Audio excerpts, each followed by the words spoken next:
नमस्कार। कभी सोचा है क्या चुप रहना भी एक तरह का अपराध हो सकता है? कभी कभी कविता सिर्फ शब्द नहीं होती बल्कि एक बहुत शक्तिशाली चेतावनी बन जाती है। आज हम ऐसी ही कुछ पंक्तियों के पीछे छिपे गहरे अर्थ को समझने जा रहे हैं जो आज भी उतनी ही जरूरी लगती हैं। जरा इन पंक्तियों को सुनिए। समर शेष है नहीं पाप का भागी केवल व्याघ्र, जो तटस्थ हैं समय लिखेगा उनका भी अपराध। ये पंक्तियां हैं राष्ट्रकवि रामधारी सिंह दिनकर की, और देखिए ये सीधी सीधी हमें एक सवाल के सामने खड़ा कर देती हैं। तो सवाल ये उठता है कि इन पंक्तियों का असली मतलब है क्या? मतलब जब कहीं कुछ गलत हो रहा हो तो चुप रहने का नतीजा क्या हो सकता है? चलिए आज इसी चेतावनी की परतें खोलते हैं। तो सबसे पहले बात करते हैं कवि की चेतावनी की। दिनकर आखिर कहना क्या चाहते थे? इसे समझने के लिए ये जानना जरूरी है कि दिनकर थे कौन। देखिए, रामधारी सिंह दिनकर, जिन्हें हम भारत के राष्ट्र कवि के तौर पर जानते हैं, उनकी खासियत ये थी कि उनकी कविता सिर्फ कविता नहीं होती थी। वो समाज और राजनीति पर एक बहुत ही पावरफुल, एक तीखी टिप्पणी होती थी। मतलब वो सिर्फ कवि नहीं थे, एक थिंकर थे। और उनकी ये जो कविता है ना, ये एक साफ साफ वार्निंग देती है। ये कहती है कि देखिए, गुनाह सिर्फ उसका नहीं है जो अन्याय कर रहा है। अब आते हैं दूसरे हिस्से पर, तटस्थता का अपराध यानी न्यूट्रल रहने का गुनाह। दिनकर के हिसाब से असल क्राइम सिर्फ अन्याय करना नहीं है, बल्कि अन्याय को होते हुए चुपचाप देखना भी है। चलिए इस आइडिया को थोड़ा और समझते हैं। दिनकर यहां पर दो तरह के पापों की बात करते हैं। एक तरफ तो है व्याघ्र का पाप यानी टाइगर का गुनाह, जो सीधे सीधे सामने से अन्याय करता है।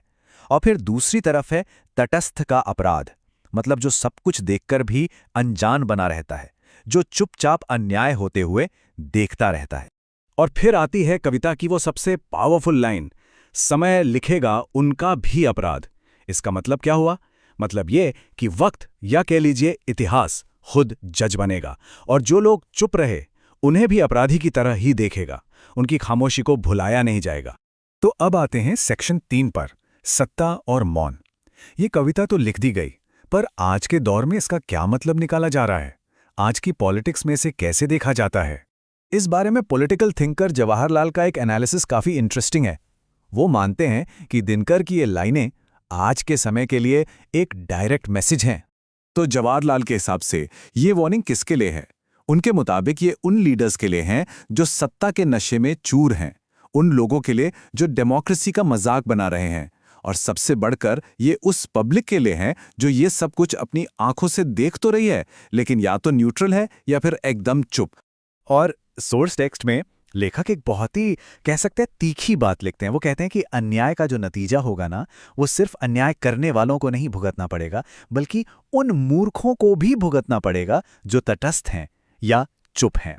तो यहां पे लेखक का जो सेंट्रल पॉइंट है वो समझिए। वो ये है कि जब अन्याय होता है तो उसका नतीजा सिर्फ जुल्म करने वाले को नहीं, बल्कि चुपचाप देखने वाले को भी भुगतना पड़ता है। सीधी सी बात है, जब जिम्मेदारी शेयर होती है तो नतीजा भी शेयर होता है। अब बढ़ते हैं अपने आखिरी हिस्से की तरफ, भविष्य का संकेत। इस पूरे एनालिसिस के आखिर में लेखक पावर के फ्यूचर को लेकर एक बड़ी दिलचस्प भविष्यवाणी भी करते हैं। देखिए, लेखक एक सीधा कनेक्शन बनाते हैं।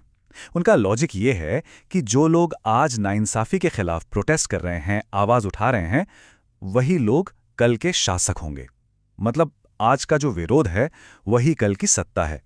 तो सोर्स टेक्स्ट का जो निष्कर्ष है ना, वो एक तरह की भविष्यवाणी ही है।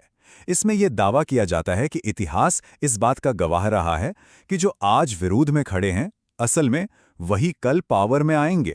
तो दिनकर की कविता और ये पूरा एनालिसिस हमें एक बहुत बड़े सवाल के साथ छोड़ जाता है।